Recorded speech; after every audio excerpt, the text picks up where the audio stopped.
अजीत सिंह जी की यहां पर लगी है और सचमुच ये पहली प्रतिमा, मुझे बताया गया पहली प्रतिमा यहां पर लगाई गई है। सचमुच वो प्रतिमा इस बात को दिखाती है, चौधरी अजीत सिंह जी में एक तेवर था। थोड़े में ज्यादा स्वाद, यही तो है इसकी खास बात। वाओ मामा, क्या स्वाद है। अरे मेरे राजा, मसाला।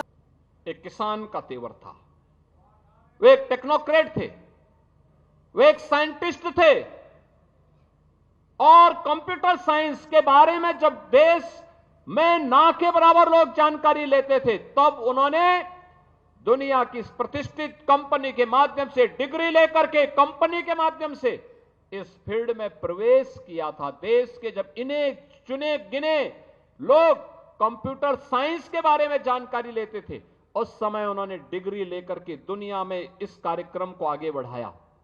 लेकिन जब देश को आवश्यकता पड़ी उनकी सेवाओं की, उस पैकेज को ठोकर मार करके वापस अपने देश में आए और फिर देश की सेवा करते हुए उन्होंने पूरा जीवन अन्नदाता किसानों के लिए, युवाओं के लिए, भारत के विकास के लिए जीवन के भारत सरकार के अलग अलग मंत्रालयों को नेतृत्व देते हुए उन्होंने इस कार्यक्रम को आगे बढ़ाया।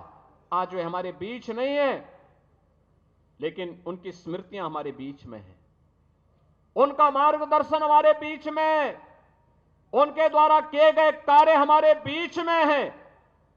उससे प्रेरणा लेकर के आगे बढ़ने की आवश्यकता है।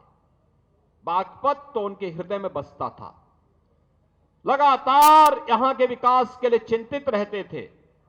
आज जो विकास हम पश्चिमी उत्तर प्रदेश में करा पा रहे हैं, ये चौधरी चरण सिंह जी को उनके द्वारा प्रदेश के अंदर मुख्यमंत्री के रूप में, केंद्रीय मंत्री के रूप में उनका जो मार्गदर्शन उस कालखंड में प्राप्त हुआ, उनके संदर्भों को लेकर के ही हम आगे बढ़ पाते हैं। और आज मुझे बताते हुए प्रसन्नता है, बहनों और भाइयों, आज जब हम यहां पर उपस्थित हैं, मुझे बताते हुए प्रसन्नता है कि आज यहां पर जब हम एकत्र हुए हैं, तो यहां पर आज 350 करोड़ रुपए से अधिक की परियोजनाओं का लोकार्पण भी हम लोग बागपत जनपद के लिए कर रहे हैं। मैं इसके लिए यहां के माननीय सांसद जी को, माननीय विधायकों को, माननीय जयंत जी को, सभी अन्य माननीयों को हृदय से बधाई देता हूं। आप सभी को अपनी शुभकामना देता हूं। बहनों और भाइयों, आज मुझे बताते हुए प्रसन्नता है कि यहां पर विकास की इन बड़ी बड़ी परियोजनाओं के साथ कनेक्टिविटी की योजना भी है, नए संस्थान बनाने के कार्यक्रम भी है, सड़कों के निर्माण का कार्यक्रम भी है।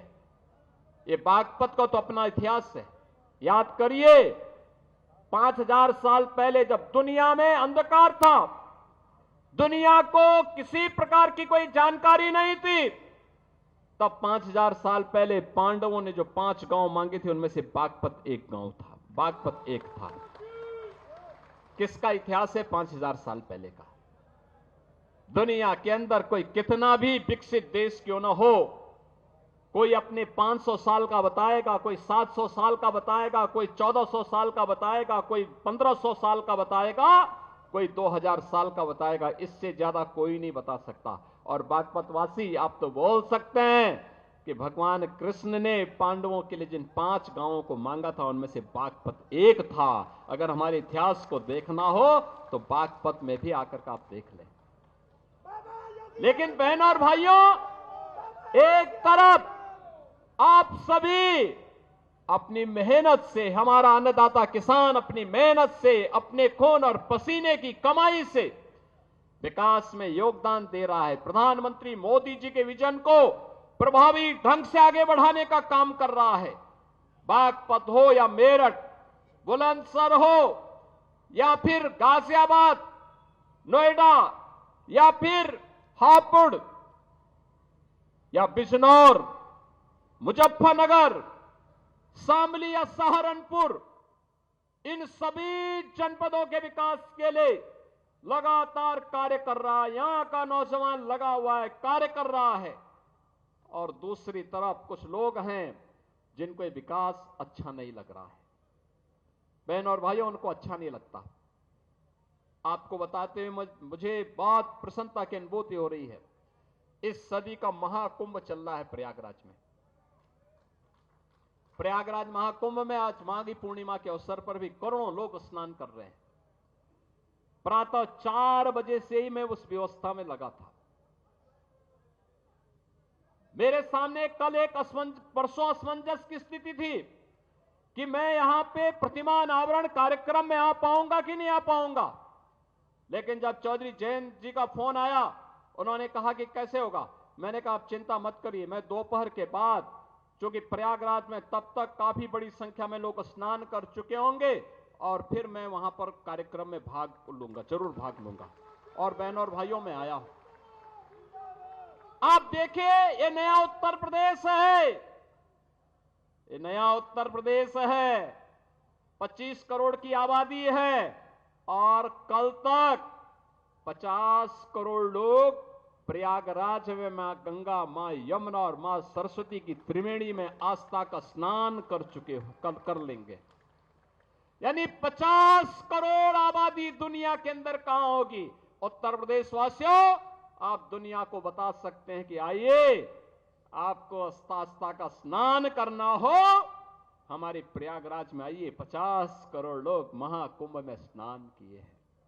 लेकिन कुछ लोगों की आदत है, चोरी छिपे उन लोगों ने कोरोना की वैक्सीन लगवाई, लेकिन दुनिया को कहते रहे रे मत लगाओ। ऐसे ही चोरी छिपे, वो तो आज के दिन पे बहुत कोई छुप नहीं सकता। चोरी छिपे चुपचाप संगम में डुबकी लगा करके आ गए। लेकिन जनता जब पुण्य का भागीदार बनने के लिए, स्नान करने के लिए जा रही है, कह रहे मत जाओ मत जाओ।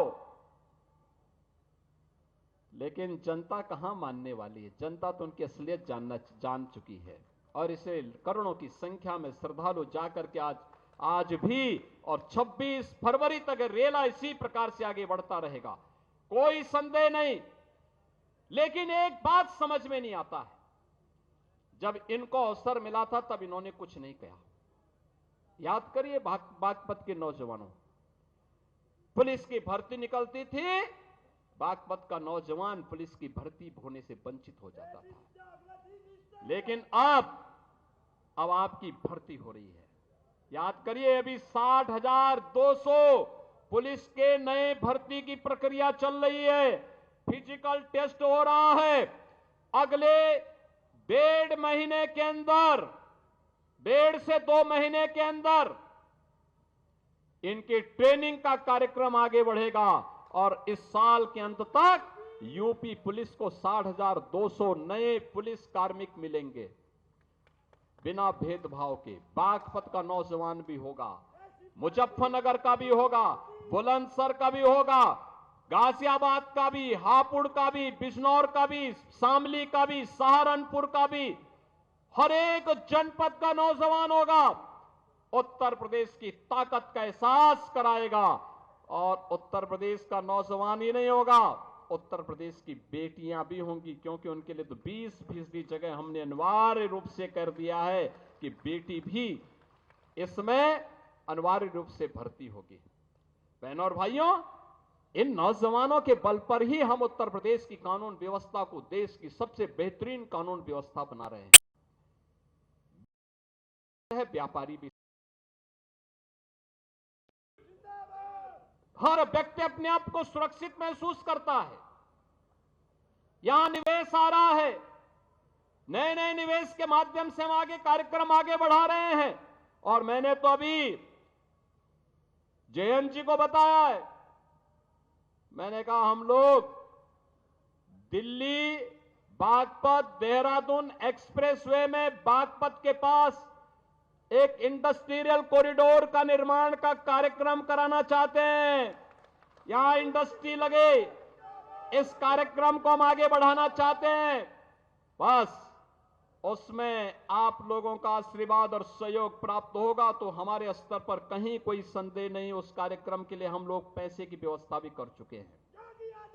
बहनों और भाइयों, ये कार्यक्रम इसी रूप में आगे बढ़ेंगे। बागपत में मेडिकल कॉलेज के निर्माण की कार्रवाई को तेजी के साथ आगे बढ़ाने का आदेश दिया जा चुका है। मेडिकल कॉलेज बागपत में भी होगा। यहां पे इंटर कॉलेजेस की मांग, सड़कों के निर्माण की मांग या अन्य जो भी अन्य कार्यक्रमों को आगे बढ़ाने की मांग यहां के हमारे जनप्रतिनिधियों के माध्यम से हमारे पास आती है। हम लोग उसमें कहते हैं कोई किसी प्रकार का कोई रोक टोक नहीं होना है। और बहनों और भाइयों, आज उन्हीं कार्यक्रमों को लेकर के हम लोग यहां पर आए हैं जिसमें लोक निर्माण विभाग की भी सड़कें हैं, जिसमें 138 परियोजनाएं हैं।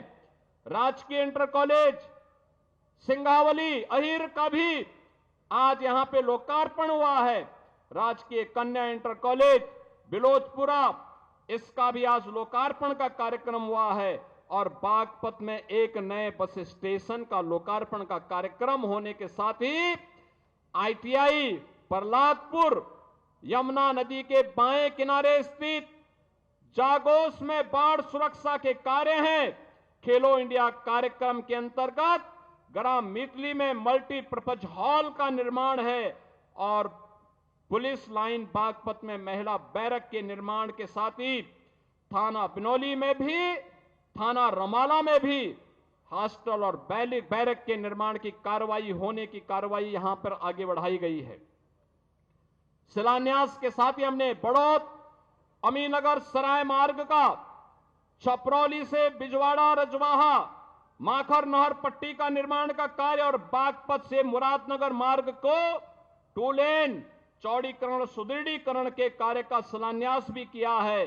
तो हिंडन नदी पर नए सेतु के पहुंच मार्ग और सुरक्षात्मक कार्य के लिए भी आज शिलान्यास का कार्यक्रम हुआ है। जिला चिकित्सालय बागपत में 50 सैया के क्रिटिकल केयर ब्लॉक के निर्माण का भी आज शिलान्यास हुआ है। तो राजकीय आयुष यानी आयुष चिकित्सालय में हम लोगों ने यहां पर भी उसके एक ब्लॉक का, इसके साथ ही मुख्यमंत्री अभ्युदय कंपोजिट विद्यालय और सिक्का में भी उसके शिलान्यास का कार्यक्रम हुआ है। बड़ौत में अमर शहीद बाबा सामल सिंह स्थल के पर्यटन विकास के लिए भी हम लोगों ने 1 करोड़ की राशि यहां पर उपलब्ध करवाई है, जिससे इसका सुंदरीकरण का कार्यक्रम आगे बढ़ाया जा सके। बहनों और भाइयों, विकास के लिए पैसे की कमी नहीं होगी।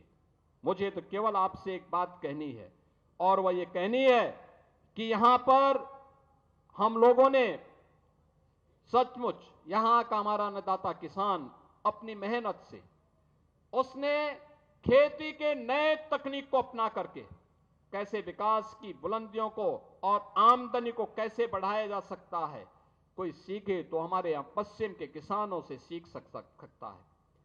और इसीलिए उसी को प्रेरणा में रख करके अन्नदाता किसान के बारे में चौधरी साहब की बातों को ध्यान में रख करके कि देश के विकास का रास्ता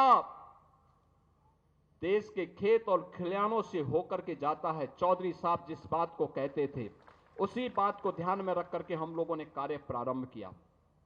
मुझे बताते हुए प्रसन्नता है कि यहां पर अब तक रमाला चीनी मिल के पुनरुद्धार के साथ ही हम लोगों ने से 5000 टीडीसी की पहले ही हम कर चुके हैं, और साथ साथ 27 मेगावाट का कोजन प्लांट भी, जिसमें विद्युत संयंत्र उससे लगा करके उसके माध्यम से ऊर्जा उत्पादन के केंद्र के रूप में भी उसे विकसित करने का काम किया गया है। कुछ तो सस्ता लो, सब बढ़िया लो, इसमें क्या खास बात है? थोड़े में ज्यादा स्वाद, यही तो है इसकी खास बात।